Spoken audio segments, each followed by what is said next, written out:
Muy buenas a todas aquellas personas que están escuchando este podcast. Agradecería sus comentarios para poder ayudarme a mejorar en la realización del mismo y cualquier duda que tengáis no dudéis en escribirla. Sería espectacular mantener una conversación con todos vosotros y así poder ayudarnos mutuamente. En este podcast voy a seguir hablando del nacionalismo. En capítulos anteriores hablé de los orígenes y también utilicé algunos libros para sustentar las hipótesis, como el de Comunidades Imaginadas de Benedict Anderson o el de Yuval Noah Harari, 21 lecciones para el siglo XXI. Aunque también puse en el capítulo anterior, el de Comunidades Imaginadas, el capítulo 2, algunos libros que serían interesantes que pudieses echar un vistazo para tratar de comprender mejor el fenómeno del nacionalismo. En este episodio en particular quería mostrar algunos ejemplos de nacionalismo. En concreto me centraré en 4, que son el de Grecia, Egipto, Irlanda e India. Grecia y Egipto tuvieron lugar en el siglo XIX y fueron influenciados por la Revolución Francesa, mientras que el movimiento nacional de India e Irlanda tuvieron lugar en el siglo XX y fueron fruto de la Revolución Industrial Inglesa, es decir, la revolución dual de la que ya hablaba Hobsbawm. Antes de comenzar con la descripción de los 4 casos, quería introducir una frase escrita en el libro de Benedict Anderson, Comunidades Imaginadas, en la que él habla de la paradoja del nacionalismo, que es básicamente que no tiene una ideología sustentada por una teoría arraigada en argumentos como pueden ser otras corrientes ideológicas, ya sea el liberalismo, el comunismo o incluso el fascismo, que tuvo su sustento ideológico en las teorías futuristas de la Italia de los años 20. Según Benedict Anderson, la paradoja del nacionalismo es que frente a su pobreza y su incoherencia filosófica, tiene mucha potencialidad identitaria. Según él, a diferencia de lo que ocurre con muchos de los ismos, el nacionalismo no ha producido jamás un gran pensador. No existe un Hobbes, ni un Tocqueville, ni un Marx, ni un Weber. Este vacío produce fácilmente cierta condescendencia entre los intelectuales cosmopolitas y multilingües. Según Gertrude Stein, afirmó que en el nacionalismo no existe nada que se pueda extrapolar. E incluso un estudioso tan simpatizante del nacionalismo como Tom Nain haya escrito que el nacionalismo es la patología de la historia moderna del desarrollo, tan inevitable como la neurosis en el individuo, con la misma ambigüedad esencial que esta, una capacidad semejante intrínseca para llevar a la demencia, arraigada en los dilemas de la impotencia que afectan a gran parte del mundo, y que en gran medida es incalculable. Todo ello se recoge en el libro de Anderson, que también, para finalizar, utiliza una frase muy metafórica, que es la que dice a continuación: lo que el ojo es para el amante, el ojo particular con el que se nace, la lengua es para el patriota, cualquiera que sea la que la historia le haya dado como lengua materna. Mediante esa lengua encontrar el regazo de la madre y abandonada solo en la tumba, los pasados se respetan, las camaraderías se imaginan y los futuros se sueñan.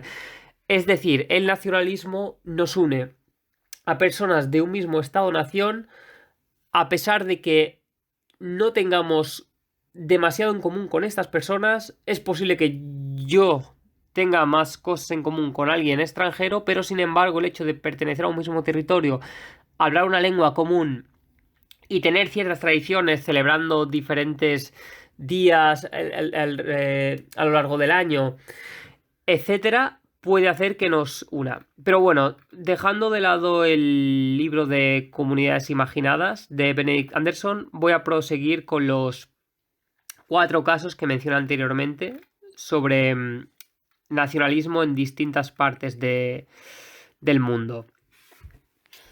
Primero comenzamos por el movimiento nacional en Grecia. La Revolución Francesa originó la política moderna, el surgimiento del nacionalismo moderno, como comenté en vídeos anteriores. Y en ese sentido, la guerra de la independencia griega contra el Imperio Otomano, que duró entre 1821 y 1832, estuvo explícitamente influenciada por los acontecimientos acontecidos en Francia durante la Revolución Jacobina, la toma de la Bastilla y los diversos eventos que tuvieron lugar a finales del siglo XVIII en el país galo. En el caso de Grecia, la innovadora red de comercio originó la posibilidad de que los comerciantes griegos se relacionaran con otros europeos.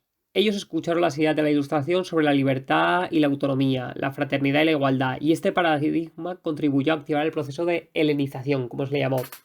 Incluso, para ilustrarlo más aún, la Marsellesa, que fue el himno francés creado en la Revolución Francesa, se adaptó a las condiciones helénicas, y así los campesinos fueron cruciales durante la lucha por la independencia en Grecia. Podéis imaginaros a comerciantes griegos hablando con franceses, entendiendo las acciones de Robespierre, las ideas de Voltaire, etc. Y de esta manera pudieron expandir sus ideas para conseguir la independencia del Imperio Otomano. He aquí el nacionalismo utilizado para lograr la independencia, no así como en la Revolución Francesa, que se usó para derrocar a la monarquía absolutista. Aquí se usa para eliminar al invasor, al considerado invasor. Entonces, en Grecia, la expansión de la educación nacional y el renacimiento de la lengua griega a través de las lecturas de Platón y Sócrates, he aquí un punto importante, porque entran en liza figuras históricas de la filosofía de la antigua Atenas, fueron factores cruciales para establecer una sociedad lingüísticamente homogénea. Como mencionaba Anderson, la lengua vernacular, el establecimiento de una lengua común, era fundamental. Ya sea, aunque solo sea por un modelo práctico para expandir las ideas, era absolutamente necesario. El romanticismo heroico y las narraciones de la antigua Grecia ayudaron de esta manera a desarrollar la identidad nacional.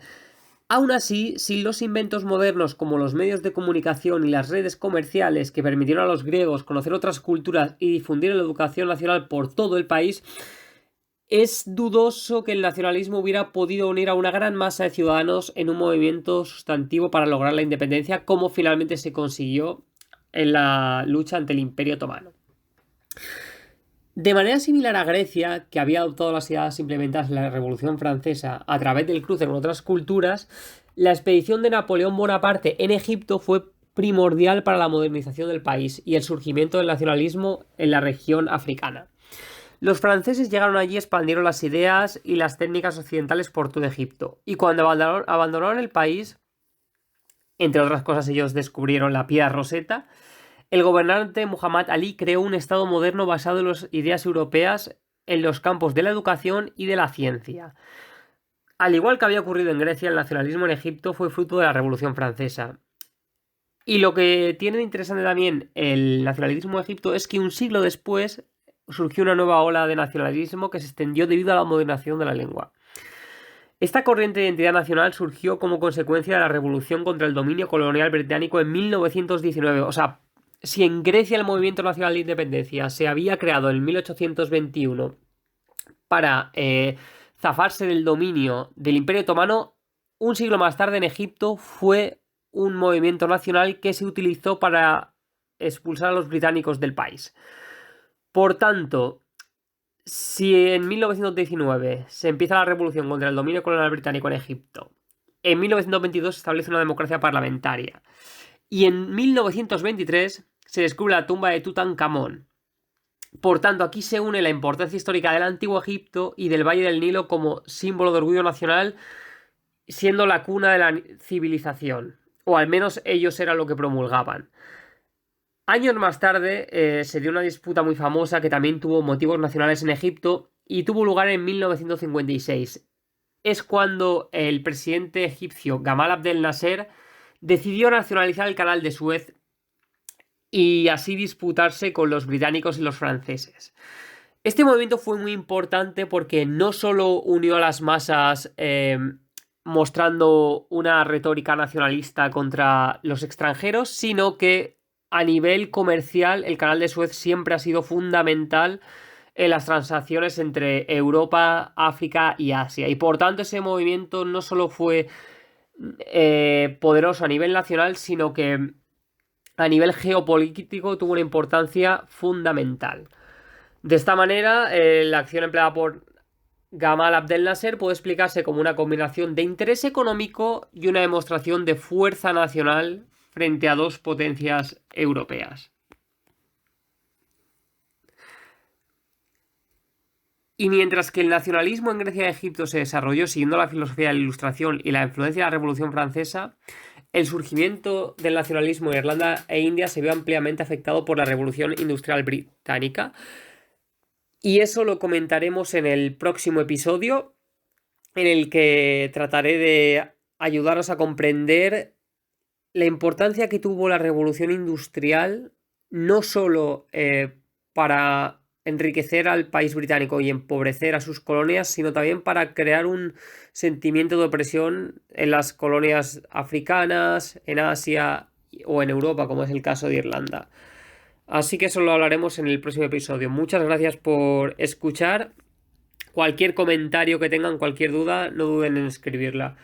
Y si tienen alguna recomendación para leer, encantado de recibirla. Muchas gracias y pasar un buen día.